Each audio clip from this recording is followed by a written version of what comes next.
Bonjour à tous. Alors, bienvenue à ce Arte intitulé Le bal des insectes. Alors, à la demande générale, je vais vous faire ce petit tutoriel-là qui est vraiment une version abrégée du Arte qu'on a fait en direct cette semaine en collaboration avec l'école en réseau. Alors, pour votre matériel, vous allez avoir besoin d'une feuille blanche, d'un pastel gras noir, qu'on peut aussi appeler le pastel à l'huile, et de la peinture à l'eau, soit de la gouache en pain. Ou encore, si jamais vous êtes à la maison, ben, je pense que vous pouvez bien vous débrouiller avec une feuille blanche, des crayons de couleur ou encore des crayons de feutre. Maintenant, je vais passer en mode transparent pour vous montrer ma caméra et ma source d'inspiration. Je vais juste réduire l'écran pour qu'on puisse bien voir tout l'écran. Bon, c'est bon. Alors aujourd'hui, je vais vous montrer comment faire pour dessiner un insecte de façon très symétrique. Et là, vous allez peut-être dire, « Ah, t'es vraiment bonne, Madame Caroline, pour faire les deux côtés pareils. » Mais non, vous allez voir, j'ai vraiment un truc d'artiste à vous montrer. L'idéal pour ce projet-là, c'est vraiment d'utiliser un pastel gras qui va nous permettre vraiment de pouvoir imprimer les deux côtés de façon identique.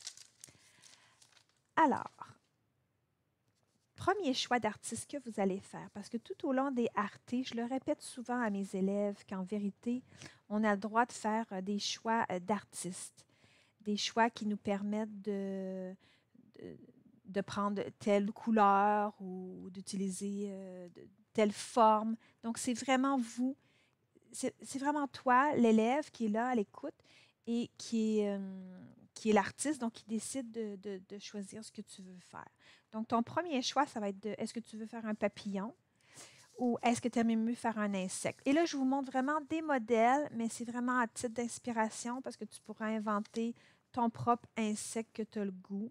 Donc, je te montre quelques petits modèles pour te permettre justement de pouvoir choisir un modèle qui te plaît. Excusez-moi, j'essaie de mettre la caméra le plus grand possible pour que vous puissiez voir le plus possible l'écran. C'est pas évident. Voilà. Je me suis fait ici un genre de scarabée avec des pinces. Puis j'ai été des fois créative aussi. J'avais le goût ici de m'amuser. Regardez, j'ai inventé un insecte qui n'existe pas.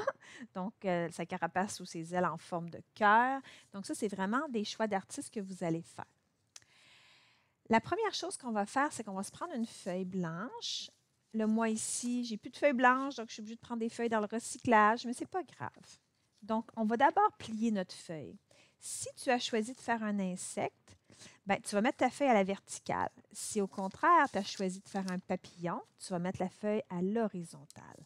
Donc, pour les insectes, on prend notre feuille et on la plie en deux. On met les coins comme ça ici, mais on n'insiste pas trop sur la pliure. Okay? On fait juste plier doucement comme ça, sans insister. C'est juste pour nous dire où va être la ligne du centre. Parce que si vous insistez trop, malheureusement, c'est ce que j'avais fait ici, mais regardez, on voit encore la démarcation de la ligne. Donc, ceux qui vont pour le papillon, vous allez plier votre feuille à l'horizontale comme ça, à moitié.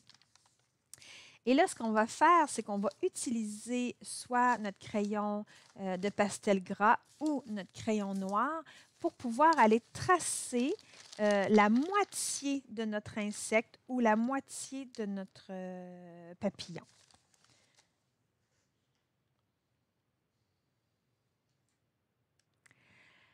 Avant de commencer à tracer, moi, la première chose que je fais souvent, je prends mes mains et je positionne mon personnage principal qui est l'insecte aujourd'hui. Par exemple, si je veux faire une coccinelle, donc une forme beaucoup plutôt, je dirais, arrondie, ben, je mets mes mains comme ça en cercle. Je dis, bon, ma coccinelle, il faudrait qu'elle soit grosse comme ça à peu près. Bien sûr, on va juste aller tracer un côté, mais ce n'est pas grave, ça met les proportions. Ah, je veux faire un insecte un petit peu une forme de losange allongée, donc je pose mes mains comme ceci pour qu'on puisse bien le voir. Ensuite, tiens, en forme de cœur, ben là, je mets mes mains en forme de cœur comme ça. Donc, vous pouvez placer vos mains sur votre feuille pour proportionner votre insecte. Si vous avez choisi d'y aller pour le papillon, vous faites la même chose. Donc, votre pliure est dans l'autre sens comme ceci. Et là, vous dites, bon, mais moi, je veux que les ailes d'en haut soient au moins grandes de même et les ailes d'en bas vont être au moins comme ceci. Donc, vous placez vos mains sur votre feuille pour proportionner votre insecte. Une autre astuce que j'ai, c'est qu'avant de tracer, souvent, je vais faire dans les airs le mouvement plusieurs fois. Et quand je me sens prête, là, je dépose mon crayon et je trace sur ma feuille mon objet. Là, vu que je n'ai pas beaucoup de papier blanc à la maison, je vais le faire ici sur mon tableau blanc. Je vais vous le montrer. Donc, on va faire à semblant que ça, c'est la ligne du centre de ma feuille. On va dire, je veux faire un scarabée de forme ovale. Donc, regardez avec mon crayon, je vais faire la forme ovale, mais n'oubliez pas qu'on trace seulement d'un côté. Donc, je fais la forme ovale, puis je me dis, ouais, ça serait une bonne grandeur. Et quand je me sens prête, je dépose mon crayon, mais d'un seul côté, comme ça. Je fais la même chose si je voulais faire une coccinelle, ce serait en rond. Donc, je trace en rond plusieurs fois. Mais attention, je trace juste d'un côté. J'arrête mon mouvement ici. Hein. Donc, je pourrais tracer en rond. Puis quand je me sens prête, je dépose mon crayon ici en rond comme ça. Quelle que soit la ligne que tu veux faire, le fait que tu le fasses dans les airs quelques fois, ça va vraiment te permettre de pouvoir imprégner ton mouvement. Donc, vous pouvez appuyer sur pause le temps de faire votre mouvement.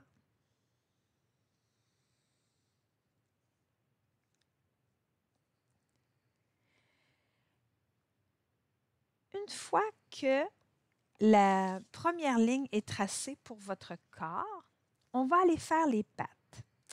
Donc, les insectes, normalement, ils ont 6 pattes. Hein?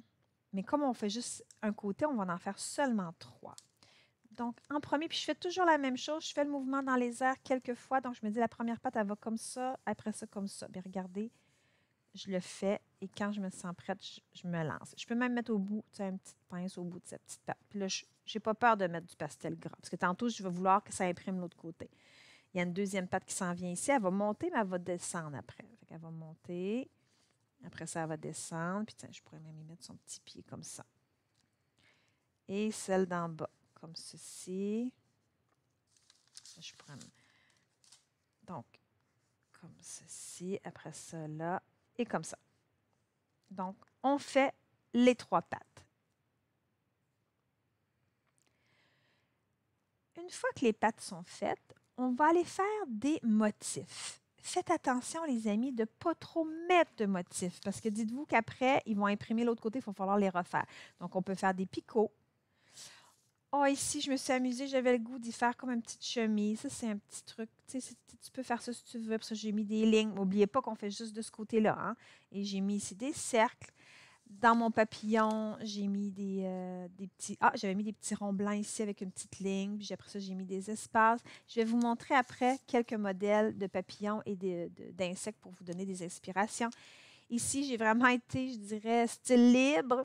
J'avais le goût de m'amuser, donc j'ai mis des lignes. J'en ai mis des plus épaisses à certains endroits. J'ai même mis des petits triangles ici dans le bas. Et j'avais même ici refait un peu le même truc. Hein. J'avais mis ici, je le plie en deux. J'avais juste mis une petite fioriture ici, des petits triangles sur les côtés, puis 2 petits V ici écartés. Ce qui fait que quand j'ouvrais, regardez ce que ça a donné. Puis j'avais mis ici, j'avais le goût d'y mettre aussi un petit haut comme ça. On ne fait pas la tête tout de suite pour l'instant. Donc là, je vais vous demander, je vais vous montrer un modèle et je vais vous demander d'aller mettre les motifs sur vos insectes. Donc, vous pouvez appuyer sur pause pour donner le temps aux élèves de regarder des modèles de papillons, des modèles d'insectes. Donc, ça peut vous donner des idées pour des motifs, mais encore une fois, vous pouvez être super créatif et faire vos propres motifs.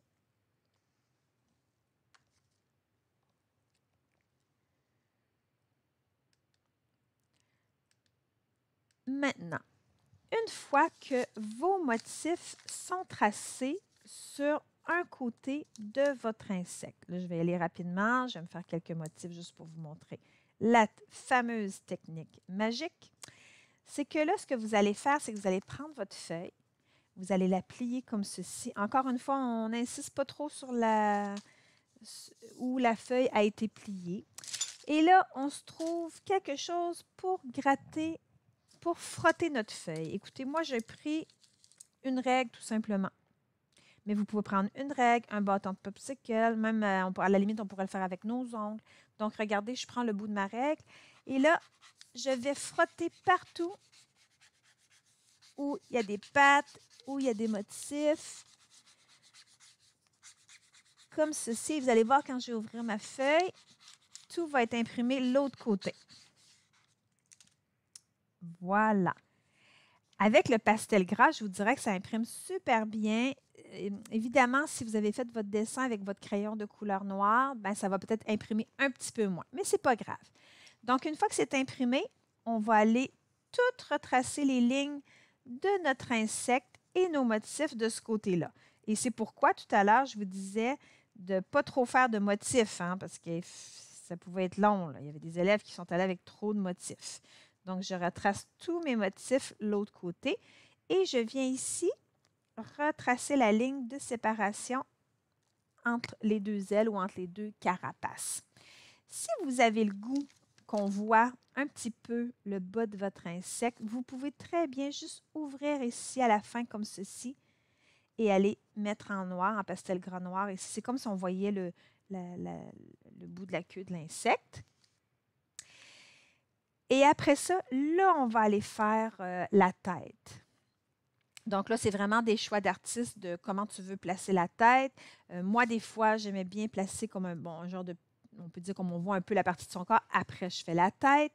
Même chose pour le papillon. On va aller faire son corps, puis après ça, on va aller faire sa tête. Et là, je vais vous montrer ma petite technique pour justement aller faire la tête de l'insecte. Bon, ici, moi, je trouve que ça ressemble plus à une coccinelle. Donc, j'irais, je pense, avec vraiment une grosse tête comme ça. Et moi, j'aime bien faire les yeux, mais ça, c'est vraiment un choix d'artiste. Des fois, regardez, on peut ne pas voir les yeux, mais des fois, j'aime ça, regardez comme ça ici, qu'on voit vraiment les yeux qui sortent un petit peu. Mais je trouve que ça fait un air mignon.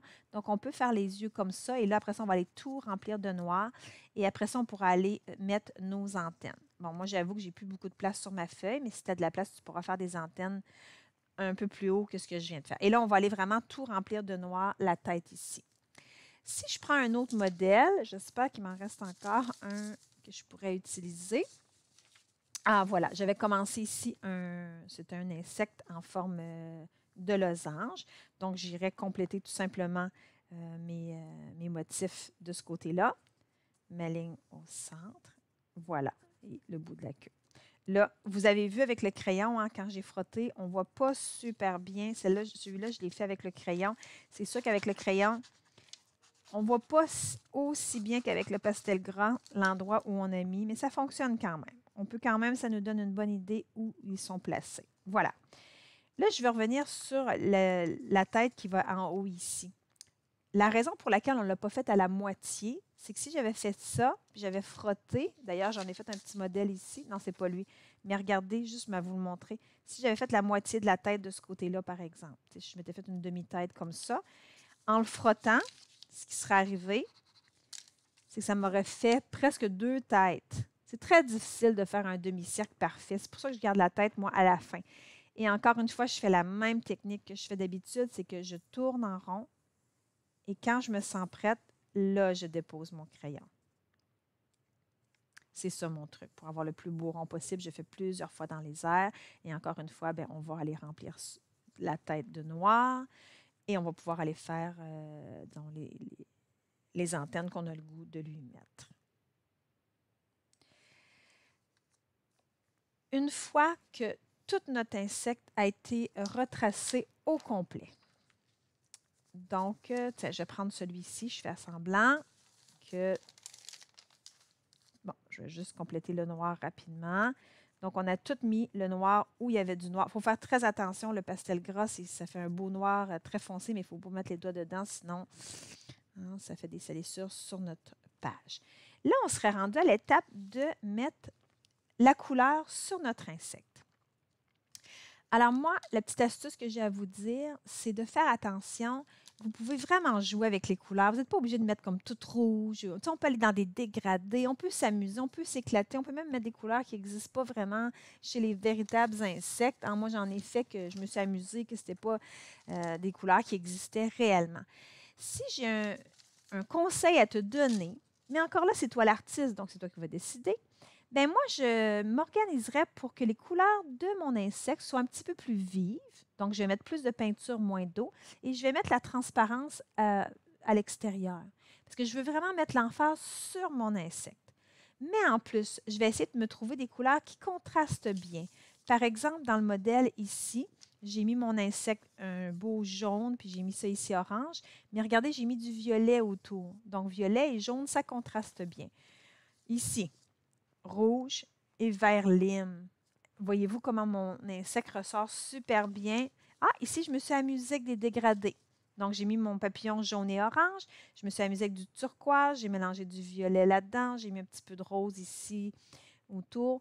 Puis je trouve que ça fait vraiment beau. Je me suis un petit peu amusée avec les dégradés. Regardez mon scarabée turquoise avec le fond. J'ai joué avec des teintes de jaune et de orange.